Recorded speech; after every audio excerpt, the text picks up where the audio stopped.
Okay, so we are live. Welcome, everybody, back to the New Year's Indie Book Blitz. I am so happy to have all of you here. We are here for a very first. I've never had a genre bending author panel as part of the Blitz. In the 4 years we've been doing it, this is the very first one. So, you guys are making channel history, and it's nice to have some new faces on. We have Dirk on, we have HL on, we have Sarah on, and we have Ryan on. Welcome, everybody. How are y'all doing tonight? Great. Great. Thank you. Good. So, we're ready to talk about some books. I know there might be a little confusion for people who've never heard of this term before. A lot of writers might have heard of it, but as readers, and since we've got readers who are on tonight watching, genre bending is where you take multiple, usually completely distinct genres like sci-fi and fantasy, or horror and sci-fi, or mystery and horror, and you smush them together and turn them into a book. So we're going to go around, Dirk, and then HL, and then Sarah and Ryan, and tell us a little bit about what you write and what genres you've mashed together. Okay, so I am writing a mix out of sci-fi and fantasy. So think about a world, the Foundation TV series, but the world is post the Foundation period. So after they did go through the dark times, and they're actually building back up and have a stable civilization again. That is kind of the timely setting of this world. And then there is complete fantasy in there. So there are dragons in there, there's magic in there, it's an academy setting. So it's like a school setting where everything is actually happening in there. And then I'm going even further than this, and I'm taking the traditional fantasy genre and bend it into something much more positive. So there is not a lot of violence in there. There is not a lot of brutality in there. And think about perhaps the never-ending story. It also has a dragon in it, but it's not per se violent. So take a fantasy setting and kind of apply that on top of it. So I honestly have a hard time defining what genre my book fits into. So I think the genre bending is perfect for it. Yeah, because it brings in a lot of different elements and then makes something really unique. Maybe a new generation's never-ending story equivalent. As long as we don't have dying horses. Are there dying horses in it, Dirk? Do we need to have tissues? You will need tissues, yes, definitely, but not because of dying horses. There's horses in there, but not dying horses. and it's not a kid's book, so it's actually a new adult book. I'm not even categorizing it as a young adult book, but new adult. So awesome. Well, we're going to get into the books a little deeper here in just a minute. We're going to go around to HL. Welcome. Good to see you on. Why don't you tell us a little bit about what you write in your genres? So I'm definitely a genre hopper. I've been kind of all over the place. I kind of started out in fairy tale, and then I fiddled around in steampunk, and then I added magic to my steampunk. And then in 2020-ish, I decided I wanted to write a superhero novel. And since then, I've been doing that. And then a couple years ago, I was like, well, what if I took a superhero and I put him in a Hallmark movie? And since then, I've been writing superhero romantic comedies. Oh, that's awesome. So you take, I've been taking like the tropes of like big town superhero goes to a small town and falls in love with the local reporter. Super villain ends up being a fake boyfriend for an heiress to impress her snotty family for a week. I'm doing all the tropes, but I'm throwing in superpowers, usually at least one smack dab drab out fight where somebody gets knocked into a wall. It's been so much fun. I've always loved superhero tropes, but I don't find that they do romance very well very often, and it's a really great genre for romance. I mean, the comics do, but like the movies, and there's not a lot of superhero books. No. So that's what I've been doing. So yeah, superhero and romance. That's awesome. And I like that it elevates superhero to adult audiences too, because a lot of times you hear superhero and you immediately think teenagers, new adult maybe, or general. Like the parents can like some aspects and the kids can like some aspects, but bringing the romance into it, it's like, hey, this is a superhero adult book. That's great. Yeah. Yeah, And I've always been a superhero fan, I think since Darkwing Duck, so yes, awesome. I can't wait to hear more about what we're going to be going on with books and for 2025 here. Now, my attention. Okay, we've got dragons, we got superhero romance. Sarah, what are you bringing us? So my debut series that I just finished the 4-book series for, which I was like, yay, finally done, is a space fantasy that combines fairy tales and romance with it. So it's all 3 of them together. and it's kind of born out of my love for Lord of the Rings and Star Wars, and kind of just meshing them together. And then of course at the time that I was writing it, I was reading all the fairy tale retellings, so the kind of romance kind of ended up in the romance section. So it's a lot of fun actually having them all together. Yeah, I'm imagining Lord of the Rings in space now, and like spaceships instead of horses, and I'm like, that sounds awesome. Oh my goodness. So Ryan, welcome back. I know that you've been on with the Spiffbo side, and so it's good to have you on the Blitz. Why don't you tell those who don't know you and haven't seen you on the channel before, what are you writing? Yeah, I am combining techno thrillers with cryptid horrors. So who doesn't know what a cryptid is? A cryptid is a mystical or fantastic creature, folklore creature. And what I'm doing is to take one of this and think about what if this creature is real? What could it be in real life? And so that is the point where I come to the techno thriller part. I'm putting together all the horror and gore. So my books are definitely not meant for people who are younger than 18 due to all the violence and gore that it contains.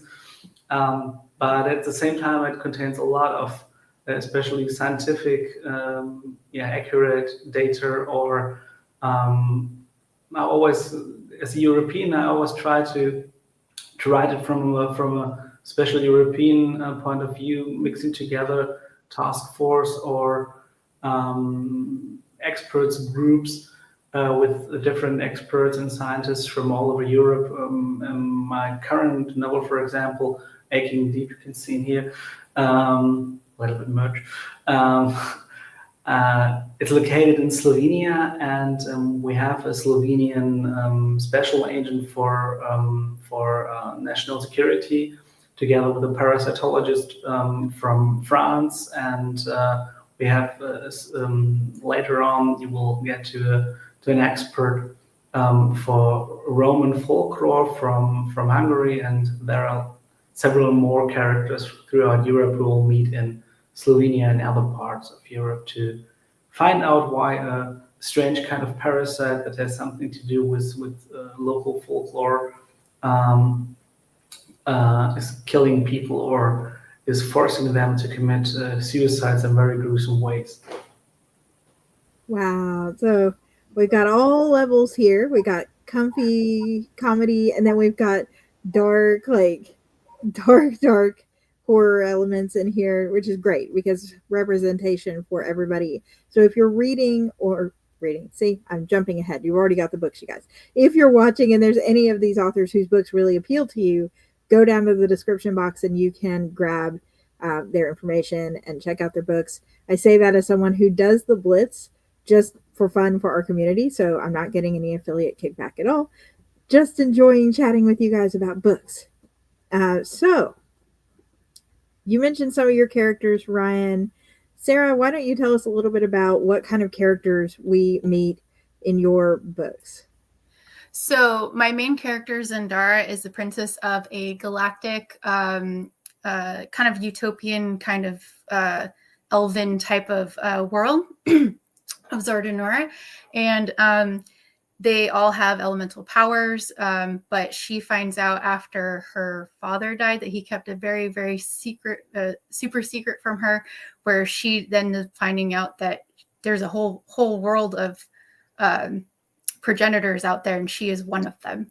So she has to go through and try to kind of reclaim that utopian society for herself. And she's able to even weave through time. So depending on which book you're reading, you'll weave back through the earlier parts of when this galactic empire was created, or even later.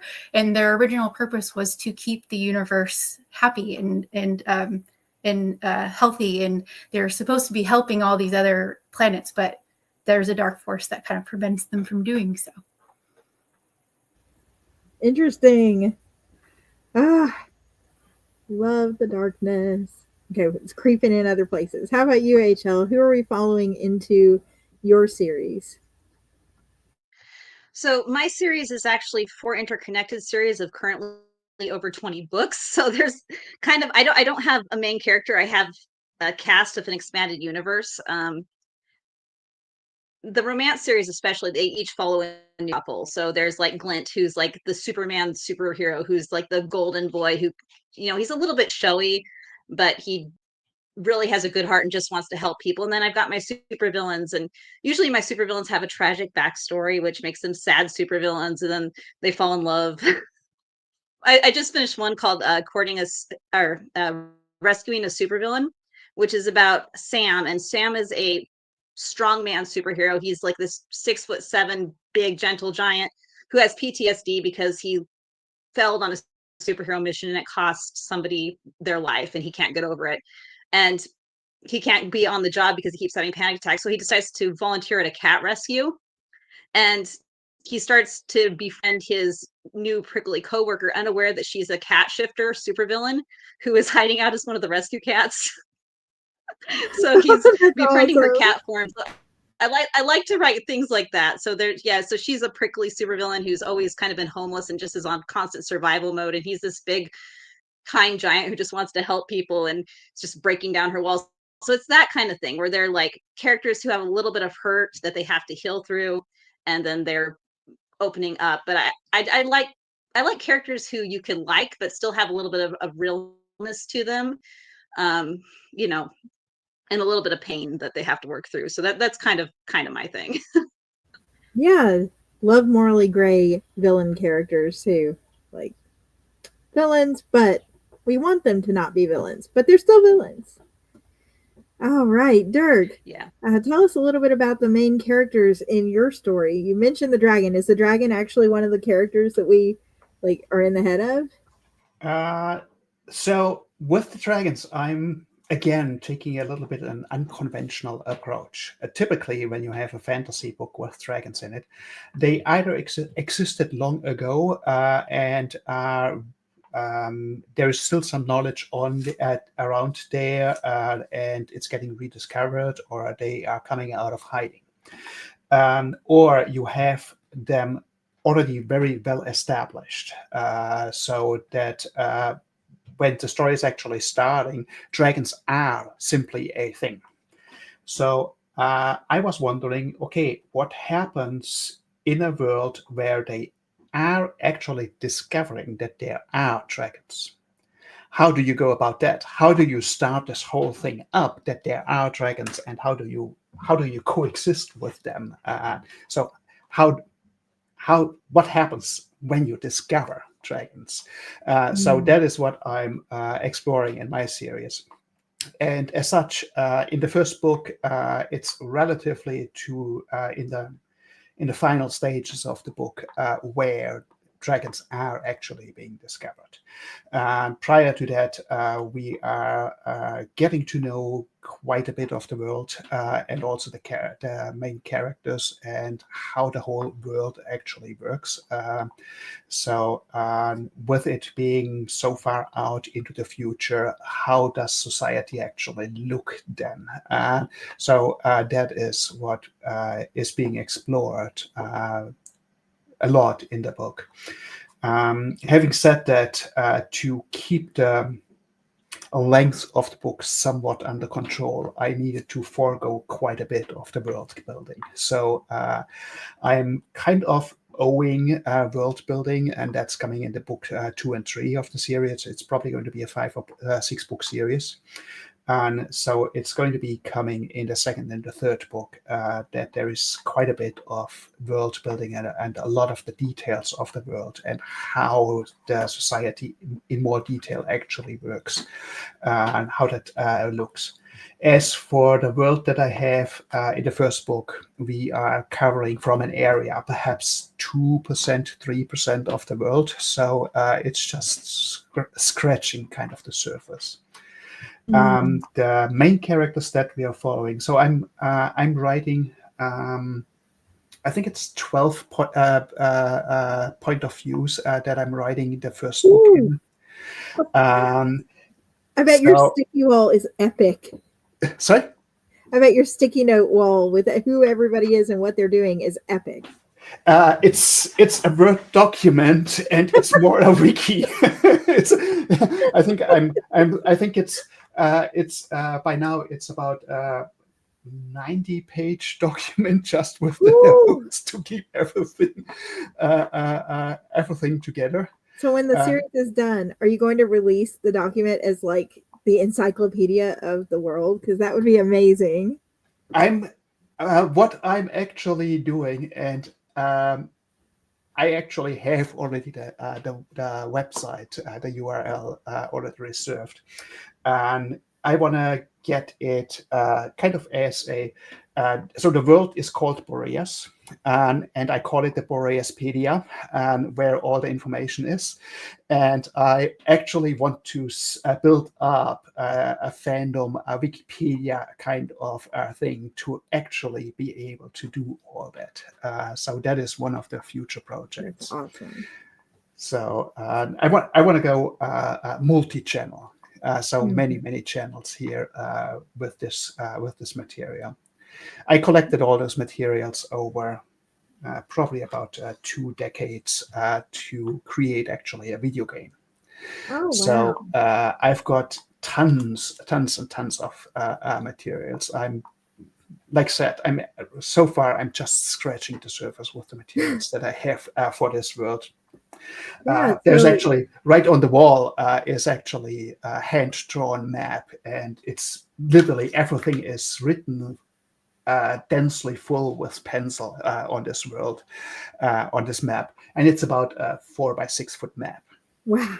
So since we've got a sneak peek into stuff that is working, since we're all here on the Blitz, and the Blitz is about 2025 and what's coming, Dirk, I'm going to let you just take it and start us because we're already getting hints from you. What's coming out from you in 2025, or what are you working on in 2025?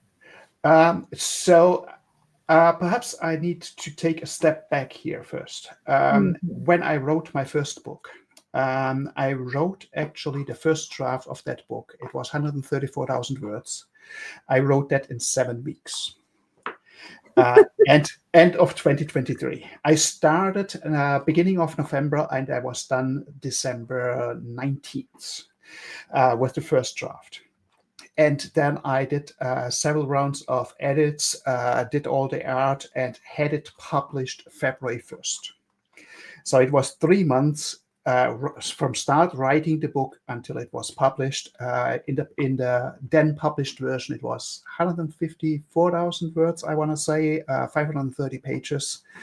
And I had the time because I lost my job. And I just read Fourth Wing, and I said, okay, if that quality of book with so many, I'm not even going to the premise of the book. I'm just going to the actual materials, how it is written. There are so many plot inconsistencies in there. It's such a poorly edited and created book with so many contradictions in itself. If that can be successful, I can write a book and throw it out there as well. That was my premise, and that's where I started off from. Nice. Now, as said, I just lost my job, and I didn't have the money for an editor. But working in the tech industry, I thought, okay, let's do a market test. So I put the book out and got my feedback, and the feedback is generally very positive, with the asterisk that the technical writing part of the book is not up to snuff. Okay, fair enough. I write in my not even in my first language. I'm writing in my second language, and I did all the self-editing, and I literally did cut corners here to be able to be this fast. So what I'm working on is, and it's actually currently with the editor, I did go with several beta readers and with several of the things that I wanted to refine in the book. So the plot itself is the same, and the story itself is the same, but it's a little bit more refined, and the technical part has been updated, and it's currently with the editor, with the editing slot being in January. So I'm going to be re-releasing the book, probably edited with all the bells and whistles. I just got the graphics back for the new cover today, so it's going to be a complete re-release, and the book has grown to around 176,000 words, 620 pages. Apparently, I'm not doing short books. Well, there's epic in it. It's fine. Yeah. Also, for one of the characters in the book that is in the book is hinted, he plays a central role in the book, and there is hinted to some back history there. So I had the idea of writing a prequel for him to get to know him. Okay, how did he become how he is? Mm-hmm. And I thought, okay, it's going to be a quick prequel, 80 pages, and I'm done. I just got that back from the editor. It's 340 pages. So it's actually a full-blown novel, not just barely a novella. So that is coming out in May. And I also got the graphics back for the cover there today. It's going to be on a Kickstarter in March for early access and the backing, and there is some bonus materials in there for the Kickstarter version. The release of that prequel is going to be May the 12th, and the re-release of the first book of the series is March 20th. 19th, March 20th, something like that. Ooh, first beginning of the year.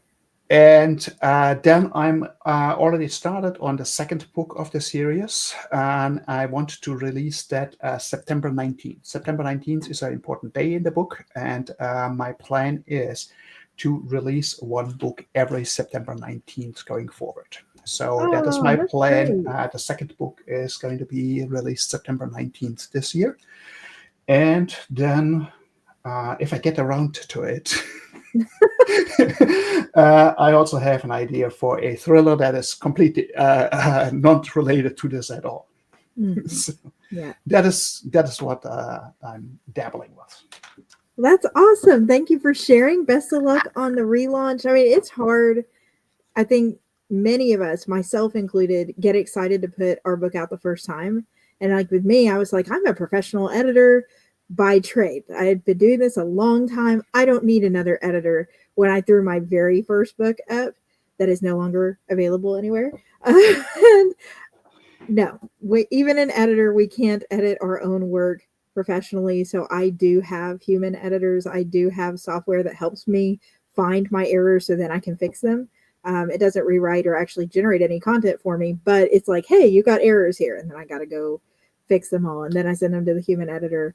And yeah, I think that there's so many, if it helps, there's so many people who love, like you said, Fourth Wing, regardless of the editing stuff, that it's like, there's grace there for us. If the story is really good, readers will still usually forgive it, and it can be a big thing. So, but kudos to you for rolling it back out. Rian, I'm going to you next because you are launching your website. It just launched, right?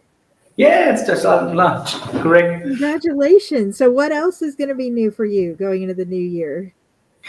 Yeah, just listen to what Dirk had been saying, and you maybe remember from the last year that Ryan is not my real name, so English is not my mother tongue. My mother tongue is German, so I'm about to. Yeah, I think your real name is Dirk, not Dirk. I think so. Yeah. Okay, so two Germans in here. Okay.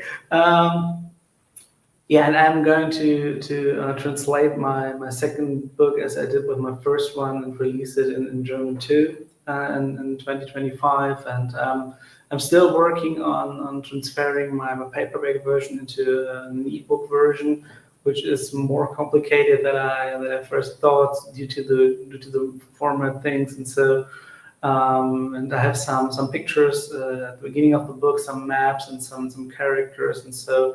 And yeah, they don't work very good together, the paperback version and the ebook version through my publishers. So that will take a bit more time. And yeah, my current book is about 130,000 words, so 170,000. You said, yeah, that's amazing.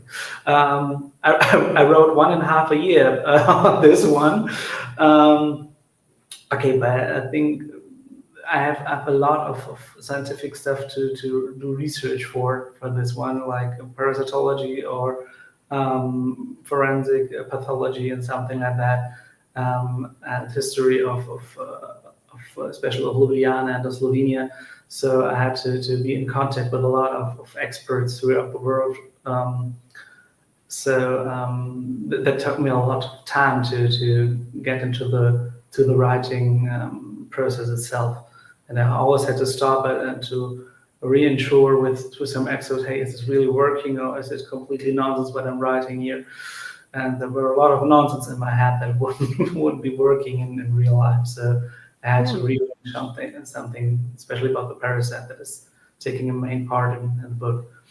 And yeah, so I'm going to stay a bit longer with this book in the next year and do a bit more merchandise for it. You just said I have launched my webpage, and I will do some promotion for my webpage. I will do some I just made the application at Goodreads to become a Goodreads author finally. Yeah.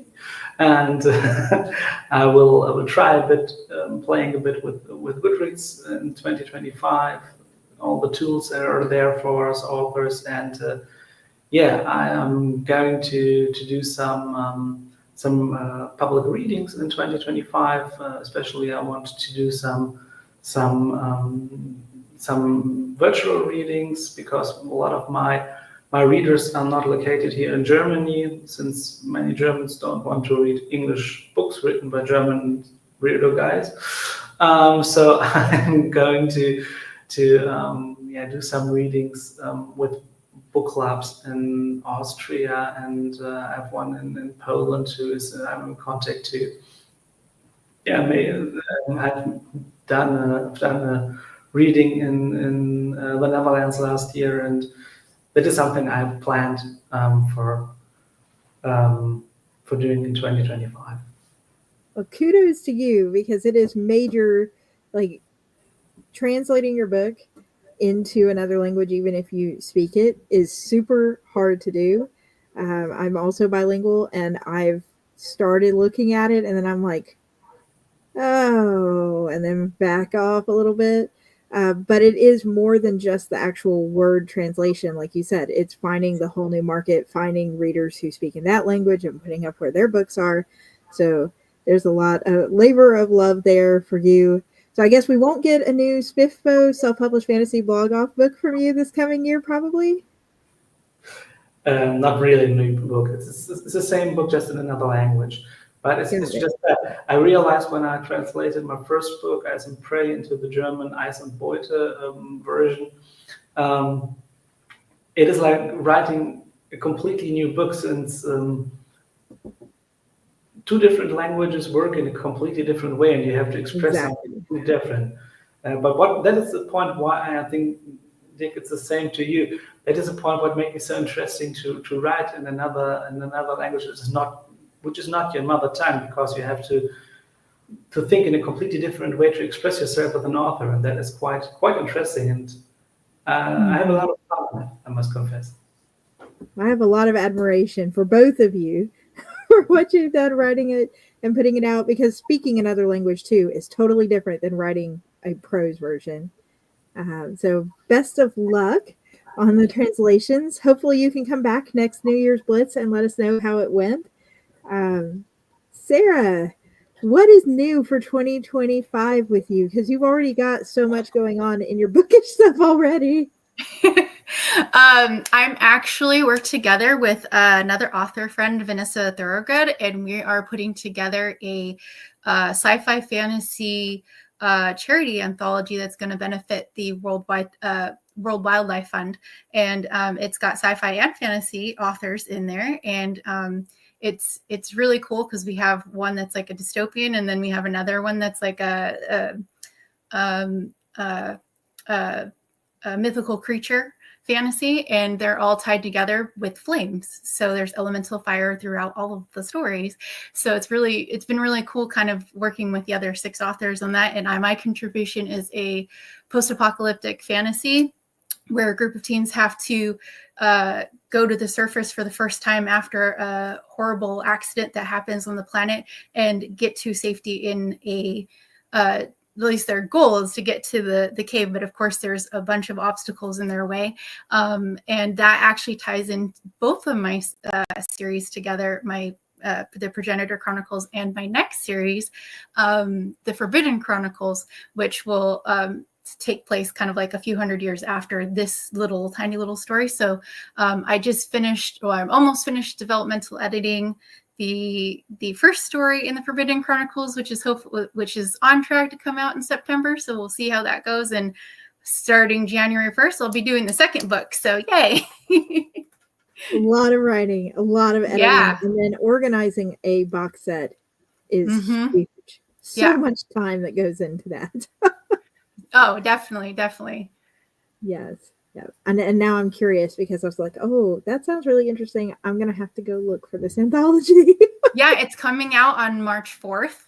We're doing all the cover reveals and everything, and the pre-orders coming in like the end of January, February. So it'll be blitzed on our social medias soon.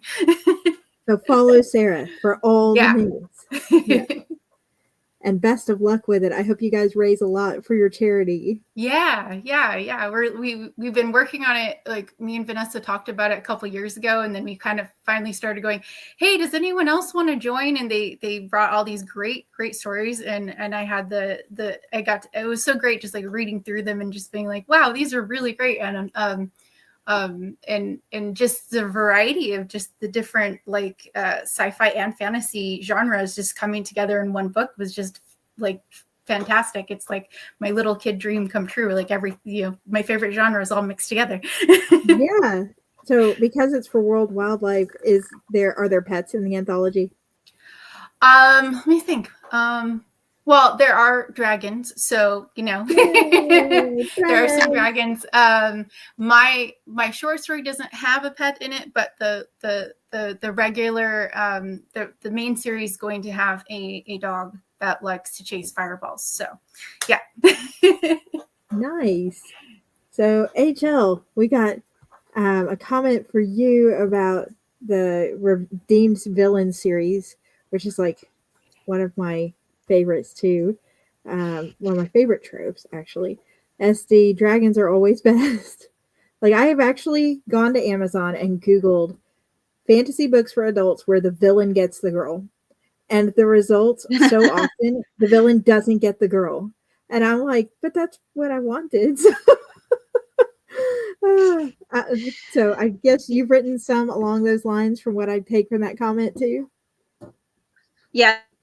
Though I do tend to redeem my villains, so they don't stay villains. Like I can't get behind a really dark romance. That's just not me. I like my guys to be redeemable characters who I would actually want to hang out with. So they may be villains, but they usually have a good reason for it. And I like a little bit of chaotic good. You know what I mean?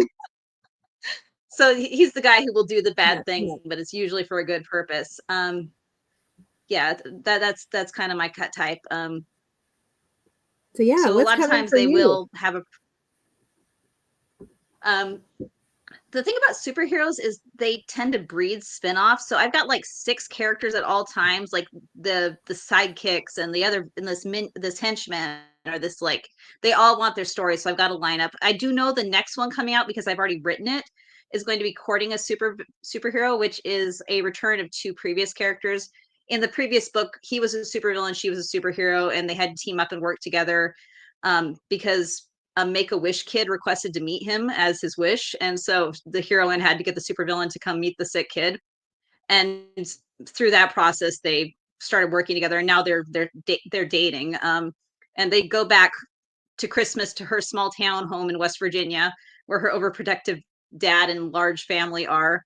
And the dad's like, uh, she's very conservative. She wants her boyfriend to get her dad's blessing before they get married, and the dad says, "Nuh-uh, nope, nope, nope." So the whole story is him squaring off with the father. But then because I said it in West Virginia, I had to throw in Mothman. I don't know who knows what that is, but it's our local cryptid. And I love Mothman so very, very much, and I had to bring him into the book. So that was pretty good. But yeah, it's a story about family, about a lot of it is about parents learning to let go of their kids and that kind of clash when the new generation starts to come into their own. So I didn't want to make anybody in the family the villain. They all have their distinct point of views, but some of them are still wrong. So yeah, that's it. And I'm also putting together my own anthology. It's my second one. I let my readers write in my superhero world. So I take submissions every year for short stories, and I've got at least 8 short stories submitted for this new anthology, and they're really fun. There's one about a superhero who gets a call because a kid thinks there's monsters under his bed, and there's another one about a superhero or somebody with superpowers that they can turn to a dog who's hiding out as a family pet. And there's just like a lot of like fun little stories, and I just love seeing the world expanded by the way other writers can take it and treat it. And it's fun for me, and it lets me kind of work with some of my readers, and so that's going to be coming out too. So those are my 2 projects, and there will probably be more. I tend to write a lot.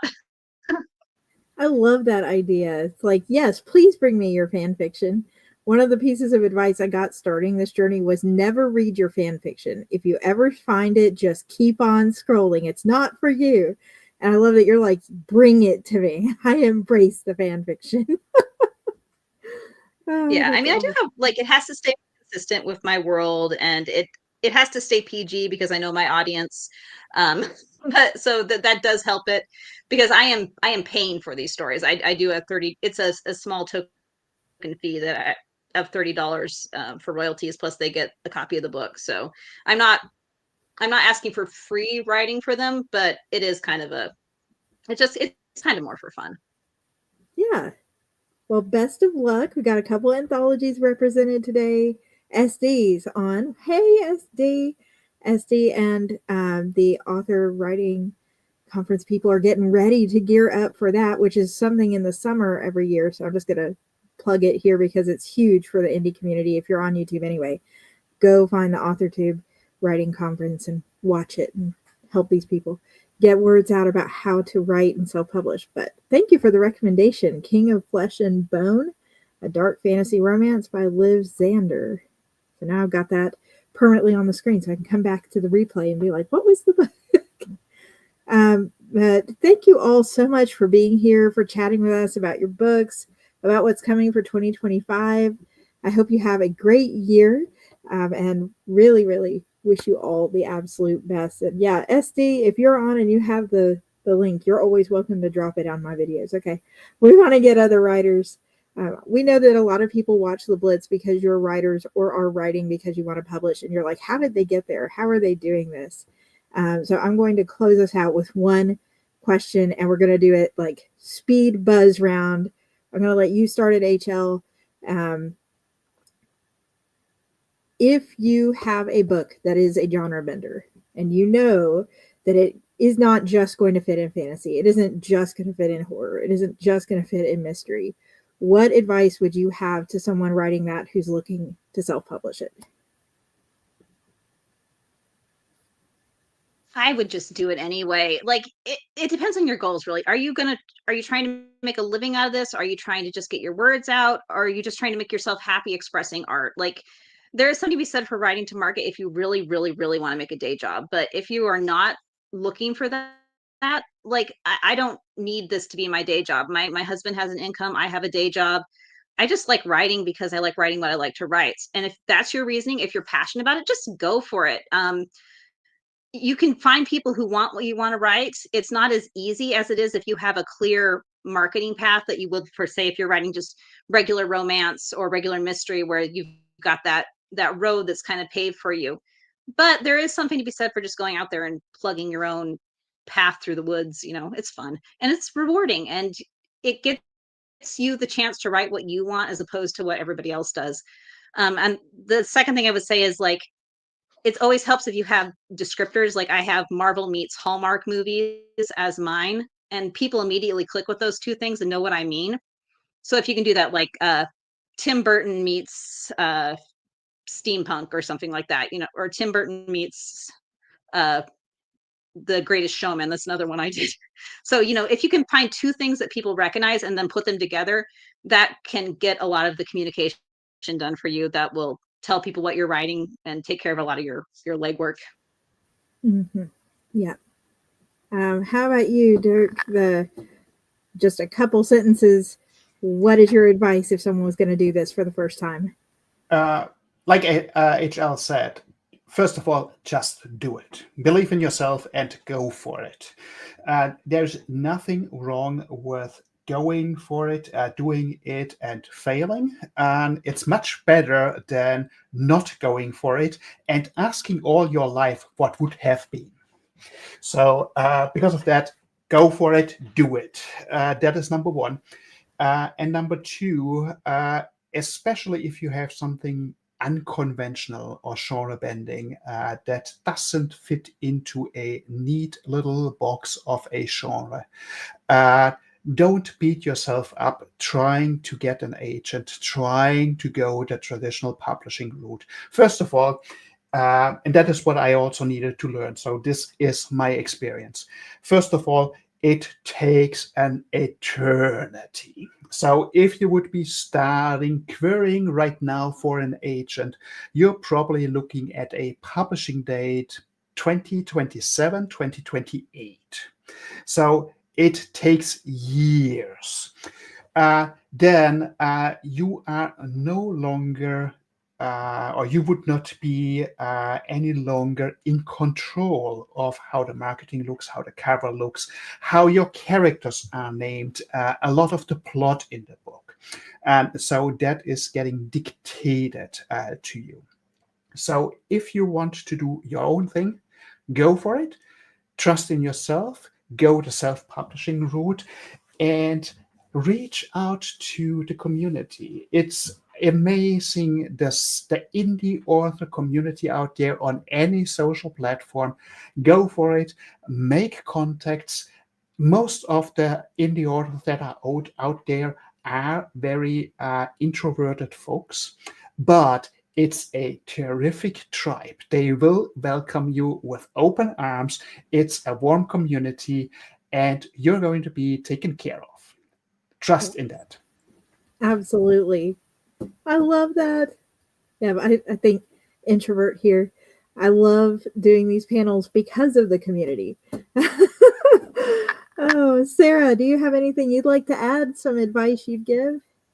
I would say like it depends, like what HL's, it depends on what your goals are, because like if you're trying to make money genre vending, it's going to take you a little bit longer maybe to get to that point, but it's still worthwhile if that's the goal that you want to do. But if you want to make money, faster, then definitely do the market, write your book to market. But whatever genres you try to mash up, try to figure out which one is which audience it's going to appeal to, so that way you can put the correct cover around it. Then you can kind of get the great categories on, your Amazon or wherever you're publishing your books, because that will help you find your ideal audience, because there's an audience out there. You just got to find them, and that will just make it a little bit easier for you. Yep. And Ryan, you've been round and round. You've given us so much good advice already on the language side. So I'm going to ask you for just a little more. Do you have anything you want to add? Yeah, I would say if you are, if you think you have to write something in this genre, then just do it, just like the other said. And one thing that is in my mind, I think I want to point out is, who said that genre banding is not a genre itself, which is quite successful. I mean, look at Sarah. She's combining sci-fi with fantasy. She said something about Star Wars, and that was something I was thinking about in the way.